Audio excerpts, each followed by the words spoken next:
ભગવાન નૃસ્વરૂપે હિરણ્યકશ્યપુનો નાશ કરી પ્રહલાદને વરદાન માગવાનું કહે છે. કથા એવી છે કે ભગવાન શાંત થતા જ નહોતા, ક્રોધ રૂપે ભગવાન પ્રગટ થયા. લક્ષ્મીજી આવ્યા, લક્ષ્મીજીથી પણ શાંત થયા નહીં. પછી પ્રહલાદે ભગવાનની પ્રાર્થના કરી, ભગવાન શાંત બન્યા અને ભગવાને કહ્યું કે બેટા વરદાન માગ. ત્યારે પ્રહલાદે કહ્યું તમારા દર્શન થઈ ગયા પછી મારે કોઈ વરદાન માગવાનું રહેતું નથી. આપે મારા ઉપર ખૂબ ઉપકાર કર્યો. છતાં ભગવાન કહે છે તો પ્રહલાદજીએ માગ્યું કે આ ગામમાંથી જેટલા જીવાત્માઓને સ્વર્ગમાં આવવું હોય એ બધાને સ્વર્ગમાં લઈ જાઓ. ભગવાને હા પાડી. પ્રહલાદ બધાની પાસે ગયા, પરંતુ આ મૃત્યુ લોકમાં પડેલો માનવ, આ નરકમાં પડેલો માનવ કોઈ સ્વર્ગમાં જવાની ઈચ્છા કરતો નથી. કોઈએ હા પાડી નહીં. પ્રહલાદે માગ્યું તો પોતા માટે ન માગ્યું, બીજા માટે માગ્યું, પોતાના ગામ લોકો માટે માગ્યું. અને આપણે આપણો સ્વાર્થ જોઈ એ જરૂરી નથી. આપણે જગત આખું સુખી થાય એટલા માટે કહ્યું.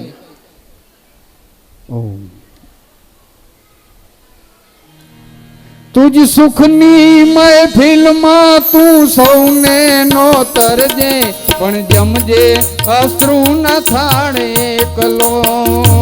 તુજ સુખની સૌને નો તરજે, પણ જમજે અશ્રુ ન થાળે એકલો. હેજી હોંસીલા જગને હસવા તેડું કરજે, સંગરજે પૂરની વરાળ એકલો. તુજ સુખની મહેફિલમાં તું સૌને નો તરજે, પણ જમજે અશ્રુ ન થાળ એકલો. જમજે અશ્રુ ન થાળ એકલો. જમજે અશ્રુ ન થાળ એકલો. પ્રહલાદ ભગવાનને કહે છે કે ભગવાન બીજી વાત જુઓ, મારા પિતાએ તમારો બહુ અપરાધ કર્યો, તો મારા પિતાની દુર્ગતિ ન થાય અને સદગતિ મળે એવું મને વરદાન આપો. ત્યારે હિરણ્યકશ્યપુ ભગવાન કહે છે કે દીકરા, તારા જેવા જેના દીકરા હોય ને એમાં તારા પિતા તો શું, તે તારી 21 પેઢીનો ઉદ્ધાર કર્યો છે. 21 પેઢી કઈ? 7 પિતૃકુળની, પિતૃપક્ષની, 7 માતૃપક્ષની અને 7 સ્વસુર કુળની, સ્વસુર પક્ષની, આવી 21 પેઢીનો તે ઉદ્ધાર કર્યો છે. ભગવાન આવું સુંદર વરદાન આપી અને ત્યાર પછી પોતાના લોકમાં ગયા. પ્રહલાદ પણ ભગવાનનું ભજન કરતા કરતા ભગવાનનું ધામ જેણે પ્રાપ્ત કર્યું. સુખદેવજી મહારાજ પરીક્ષિત રાજાને કહે છે કે હવે તમારે શું સાંભળવું છે? ત્યારે પરીક્ષિત મહારાજ કહે છે કે ગજેન્દ્ર હાથીનો ભગવાને જે મોક્ષ કર્યો ને એ ગજેન્દ્ર મોક્ષની કથા કહો. એક હાથી જળની અંદર વિહાર કરવા માટે પરિવારની સાથે જાય છે, ત્યાં એનું ઝૂડ પગ પકડે છે અને પરિવારજનો એને છોડાવવાની ખૂબ કોશિશ કરે છે, પણ જળચર પ્રાણી ઝૂડ એમાં જળમાં એનું બળ વધારે ચાલે, કોઈ એને બચાવી શકતું નથી. એટલે પછી આ ગજેન્દ્ર હાથીએ ભગવાનને પોકાર કર્યો. છેલ્લે તો પરમાત્મા જ આવે, બાકી કોઈ આવતું નથી.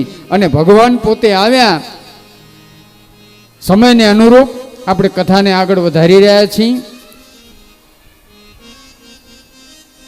હરિ ઓમ.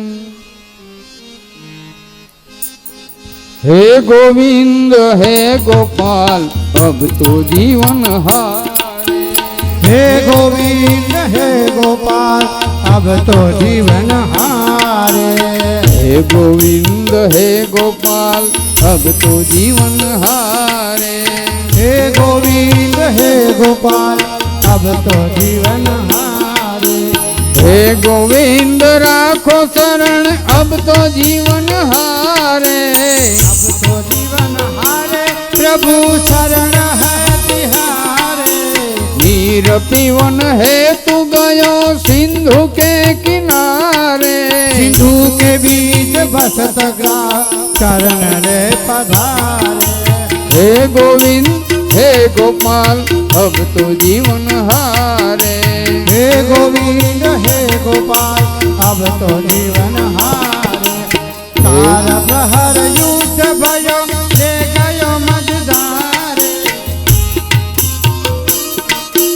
થઈ ગયો મજદ્વારે नाक कान डूबण लगे कृष्ण को पुकार ભગવાન પધાર્યા, કૃષ્ણનો પોકાર થયો અને હાથીને જૂડથી મુક્ત કર્યો, જૂડનો ભગવાને નાશ કર્યો.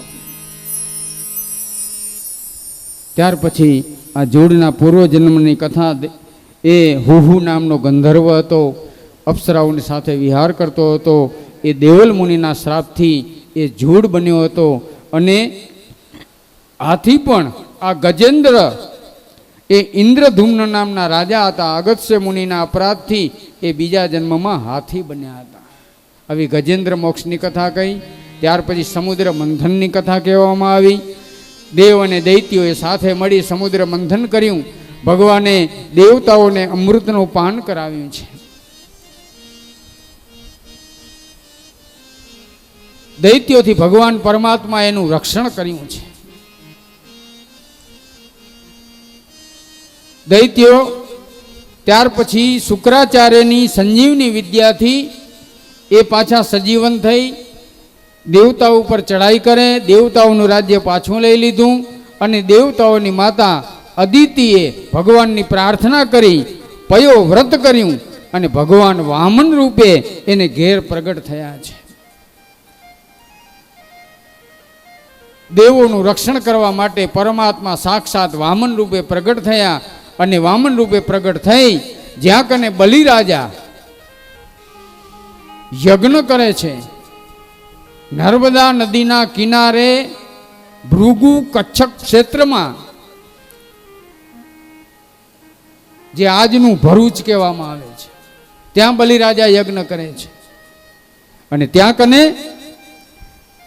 વામન પરમાત્મા બલિ પાસે ભિક્ષા લેવા માટે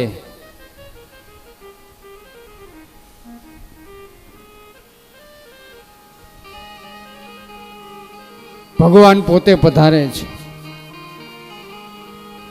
વિષ્ણુ વામન બની ચાલિયા રે, વિષ્ણુ વામન બની ચાલિયા રે, મોટાડવા બીજો ઇન્દ્ર મારા વાલા, તાળવા બીજો ઇન્દ્ર મારવાલા, વિષ્ણુ વામન બની ચાલિયા રે, વિષ્ણુ વામન બની ચાલિયા રે, મૃગ ચર્મ કાંખમાં શોભતું રે, મૃગ ચર્મ કાંખમાં શોભતું રે, ત્રિપુંડ ભાલ વિશાલ મારા વાલા, ત્રિપુંડ ભાલ વિશાલ મારા વાલા, વિષ્ણુ વામન બની ચાલિયા રે, વિષ્ણુ વામન બની ચાલિયા રે, વિષ્ણુ ભગવાન પોતે વામન રૂપ ધારણ કરી અને બલિના યજ્ઞમાં આવે છે.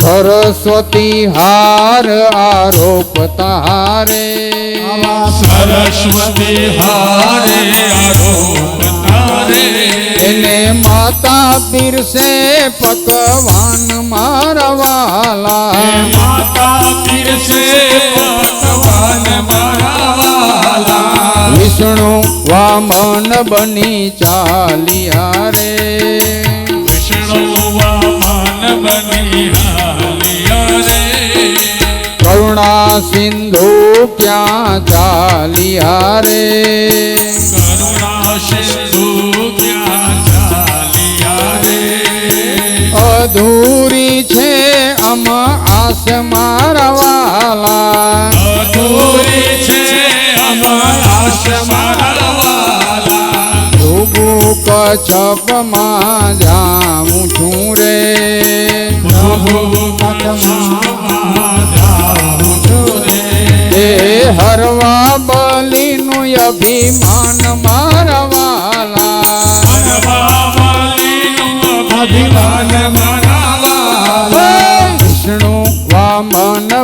બની ચાલિયા રે વિષ્ણુ વામન બની બલિરાજાના યજ્ઞમાં આવે જાણે બીજો સૂર્ય આવતો હોય એવું બલિરાજાને લાગ્યું. કોઈ બ્રાહ્મણ આવે છે, બ્રાહ્મણનું તેજ કેવું છે, પ્રકાશમયથી આખો મંડપ છવાઈ ગયો, ફેલાઈ ગયો છે. આવું આ બટુક બ્રાહ્મણનું તેજ જોઈ અને બલિરાજા ઊભા થયા. આજે મારા યજ્ઞની અંદર આ બ્રહ્મ દેવતા પધાર્યા. અદ્યમે સફલમ ગૃહ અદ્યમે પવિત્ર કુલમ, મારું કુળ પવિત્ર થયું છે. મહારાજ આ યજ્ઞ ચાલુ છે, આપ માગો કંઈક.